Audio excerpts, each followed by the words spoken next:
প্রয়োজন, আমার সমাজে রাজনীতি প্রয়োজন নেই, কিন্তু আমি অধিকারের ডিমান্ড নিয়ে এসেছি। যদি অধিকার আজকে তৃণমূল আমাদেরকে দিয়ে দেয়, তারা রাজনীতি করুক, আমরা বিজেপির সাথে যাব না, এই কথা তো বলেছি। এরপরে তো আর লাখ ঢাকের কিছু না, একটা কন্ডিশনাল সাপোর্ট চেয়েছিলাম কোনো এক রাজনৈতিক নেতৃত্বের কাছে। এবং আমার জীবনে প্রথম টার্নিং পয়েন্ট ওই দিন, যদি তৃণমূল সরকার যদি ওই দিনের সামান্য ডিমান্ড আমার পূরণ করে দিত, আজকে তৃণমূলকে এই দিন দেখতে হতো না। কিন্তু সেদিন আমি রাজ্য সরকার পর্যন্ত আমার আওয়াজ পৌঁছাতে পারিনি।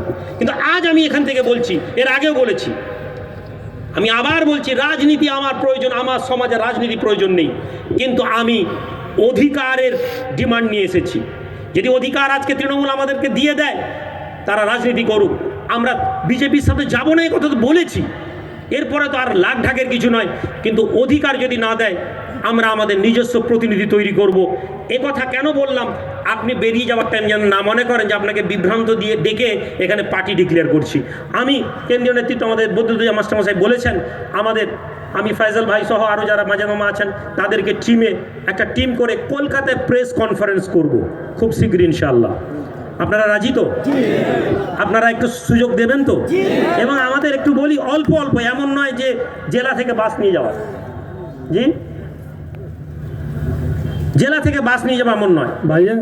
জি জি, যদি আপনি রাজনৈতিক পার্টিটা অপশনটা নিয়ে আসেন, তাহলে আমি বলছি সব থেকে আগে তৃণমূল থেকে আমি রিজাইন করব। Thank you. আর আমি ফয়সাল ভাইকে চাই, পলিটিক্যাল ম্যাচুরিটি আছে, আমি ওনাকে ব্যক্তিগতভাবে চিনি। আমরা অ্যাজ এ ম্যান আমাদের অনেক উইকনেস আছে।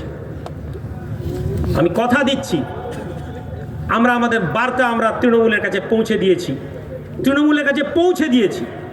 আমি আমাদের মুখ্যমন্ত্রীর সাথে দেখা করেছি, আমি আপনাদের সকলের সামনে বলছি, এবং আমি এটা বলেছি, আগামীতেও আমার তৃণমূলের সাথে সাক্ষাৎকারের কোনো সমস্যা নেই, কিন্তু প্রবলেম যে আমার অধিকার আমার সমাজকে পাইয়ে দেওয়ার, যদি এটা না হয়, আমরা খুব শীঘ্রই আমরা আমাদের রাজনৈতিক দল ঘোষণা করার চেষ্টা করব এবং ডিক্লেয়ার করব।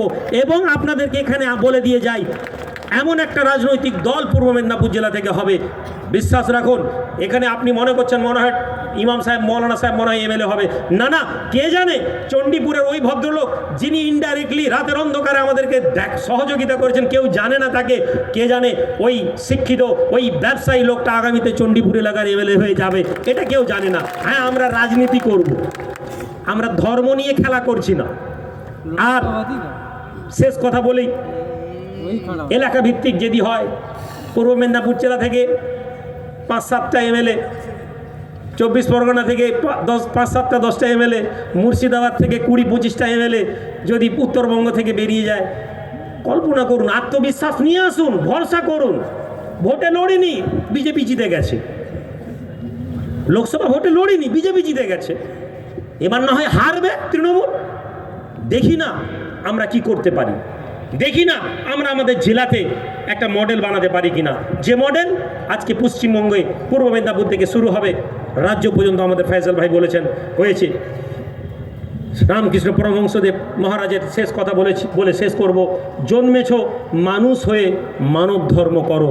আমরা এই রাজনৈতিক দলের এই আকাঙ্ক্ষা রেখে যাচ্ছি যে আমরা মানুষের জন্য কাজ করার অঙ্গীকারবদ্ধ হয়েছি। এবং শেষ আবার সেই হুজুর কিবলার কথা বলি, যার আদর্শ আজকে আমাদেরকে এখানে এনেছে। আজকে দরবারে বসে আছি, জলসা করি, মানুষ যায়, সংগঠন করি, স্কুল বানিয়েছি, কিছু লাগতো না, কিন্তু আমরা শান্তিতে থাকতে পারবো না, আর ওদেরকেও শান্তিতে থাকতে দেব না যারা আমাদের অধিকার কেড়ে নিয়েছে। ভালো থাকুন, সুস্থ থাকুন। অল ইন্ডিয়া মাইনরিটি অ্যাসোসিয়েশন জিন্দাবাদ।